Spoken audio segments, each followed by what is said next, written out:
Hello అండి. ఈరోజు చెప్పుకునే కథ ఒక భార్యాభర్తల కథ. నచ్చితే ఒక లైక్ చేసి సబ్స్క్రైబ్ చేసుకోండి.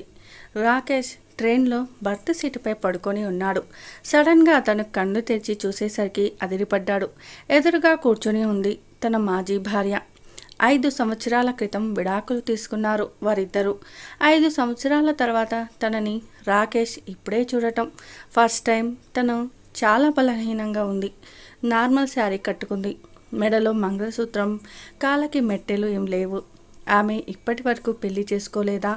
తను కూడా నాలాగే పెళ్లి చేసుకుండా అలాగే ఉండిపోయిందా అని రాకేష్ ఆలోచనలో పడ్డాడు. ఇంతలో శ్రావ్య తనని చూడటం గమనించాడు. ఎంత విడాకులు తీసుకున్నా ఒకప్పుడు పరిచయస్తులం కదా, ఆ పరిచయంతోనే మాట్లాడుతాను అనుకున్నాడు. అందుకే తనని పలకరించాడు. శ్రావ్య, ఎలా ఉన్నావు? నేను బాగానే ఉన్నాను అని అంటూ కిటికీలో నుంచి అవతలి వైపుకు చూస్తూ కూర్చుంది శ్రావ్య. ఎక్కడికి వెళ్తున్నావు అడిగాడు రాకేష్. అమ్మ అన్నయ్య దగ్గర ఉంది. తనకి ఆరోగ్యం బాగోలేదు, అందుకే చూడటానికి వెళ్తున్నాను అన్నది శ్రావ్య. రాకేష్ కొంచెం సంతోషంగా శ్రావణ్ని చూస్తూ మొహమాట పడుతూ అడిగాడు. శ్రావ్య, నేను నిన్ను ఒక మాట అడగొచ్చా అని. ఆమె కళ్ళతోనే ఏంటి అన్నట్లుగా ప్రశ్నించింది.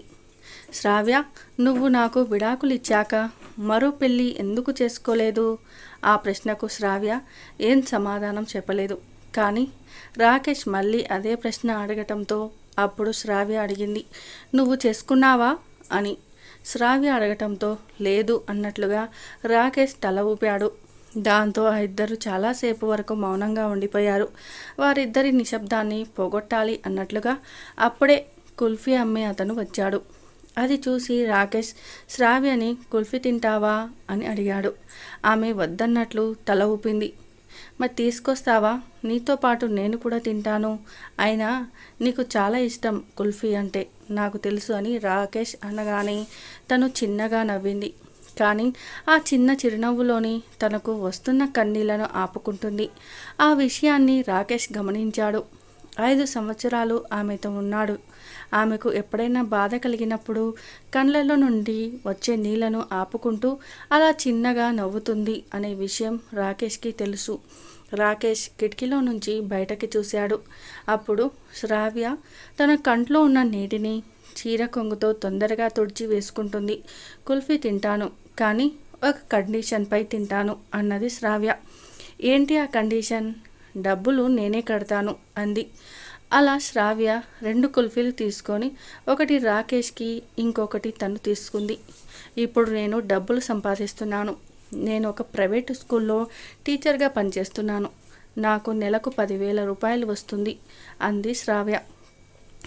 మనం విడాకులు తీసుకున్నప్పుడు నువ్వు నన్ను భరణంగా ఏమీ అడగలేదు. అయినా నేను నీకు 30 లక్షలు ఇస్తాను అన్నాను, కానీ నువ్వు వద్దన్నావు. అలా అప్పుడే ఆ డబ్బులు తీసుకొని ఉండుంటే నువ్వు ఈ రోజున ఏదో ప్రైవేటు స్కూల్లో టీచర్గా పనిచేయాల్సిన అవసరం లేకుండా నువ్వే ఒక చిన్న స్కూల్ని పెట్టుకునేదానివి కదా అన్నాడు రాకేష్.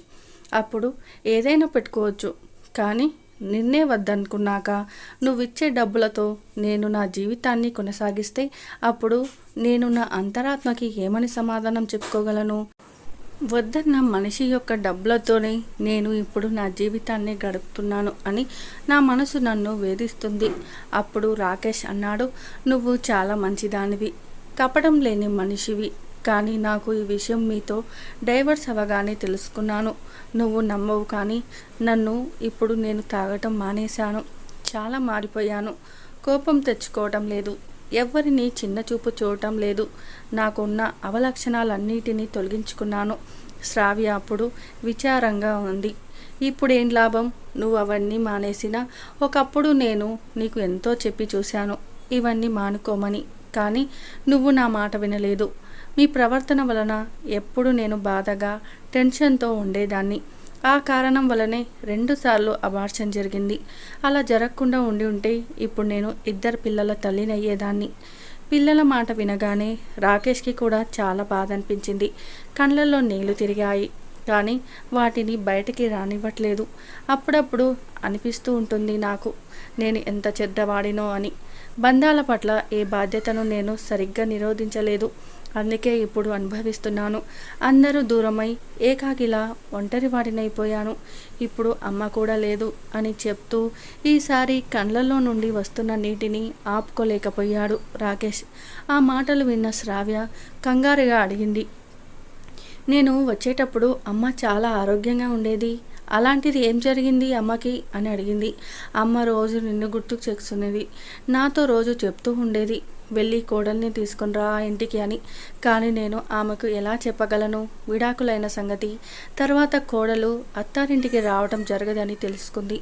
అమ్మ నా మీద బెంగతో నా కొడుకు జీవితం ఇలా అయిపోయింది అని తట్టుకోలే మరణించింది. రాకేష్ శ్రావ్యతో చెప్తూ ఉంటాడు. తర్వాత వాళ్ళిద్దరూ కాసేపు మౌనంగా ఉండిపోయారు. ఇంతలోనే వాళ్ళు దిగే స్టేషన్ రాబోతుంది. రాకేష్ అడిగాడు, శ్రావ్య మళ్ళీ రిటర్న్ ఎప్పుడు వస్తున్నావు అని.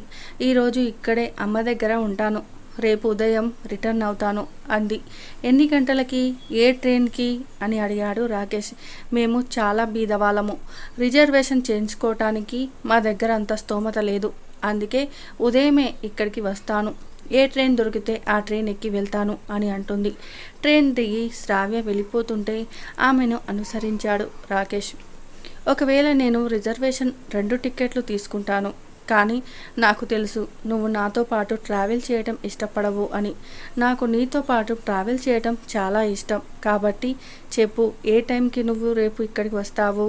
తను ఆటో ఎక్కుతూ చెప్పింది. 9 గంటలకు వస్తాను అని. ఆటో వెళ్ళిపోయింది. రాకేష్ ఆటో వైపే చూస్తూ ఉండిపోయాడు.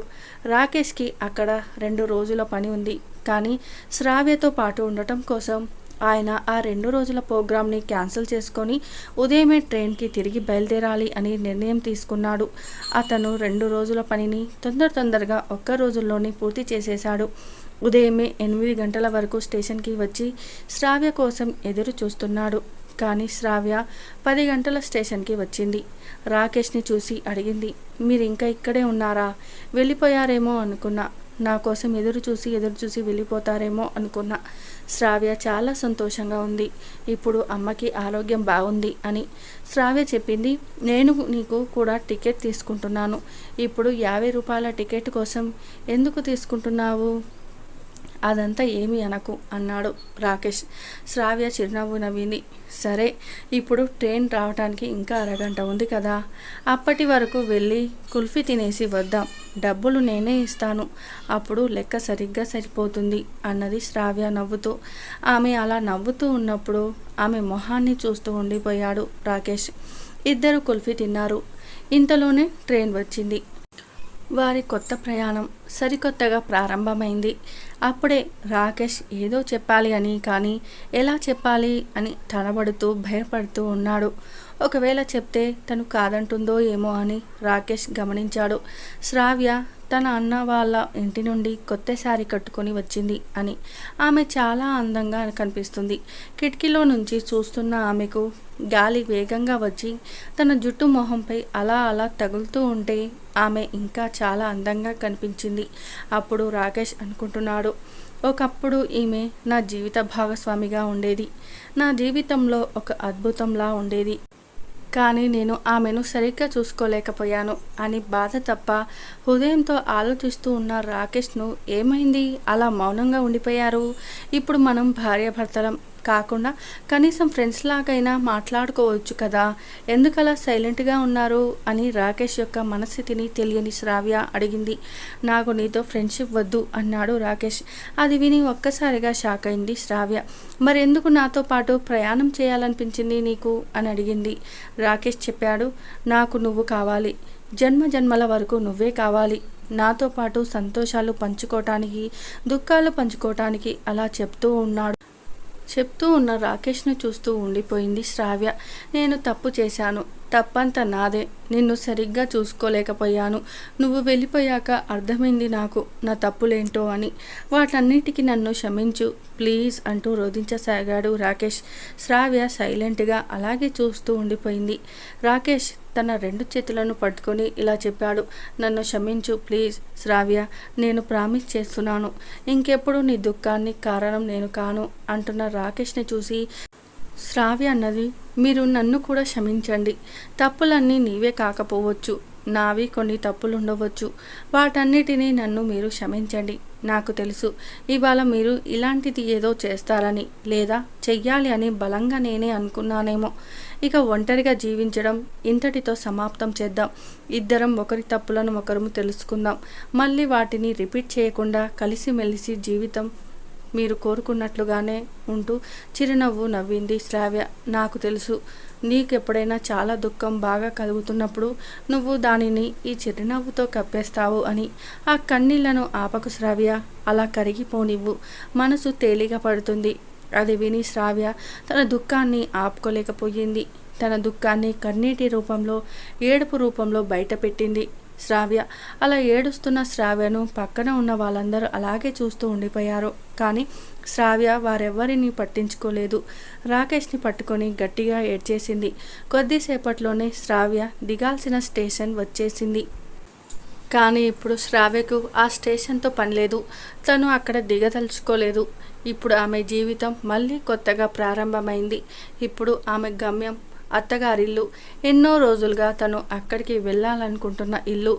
తను అలా రాకేష్ చేతులను పట్టుకొని ఏడుస్తూ తను చివరగా తన గమ్యానికి చేరుకుంది అని పసిపిల్లలా సంతోషపడింది శ్రావ్య. ఈ వీడియో నచ్చితే లైక్ చేయండి. ఇలాంటి మరిన్ని ఇంట్రెస్టింగ్ వీడియోస్ కోసం మా ఛానల్ని సబ్స్క్రైబ్ చేసుకోండి. Thank you for watching.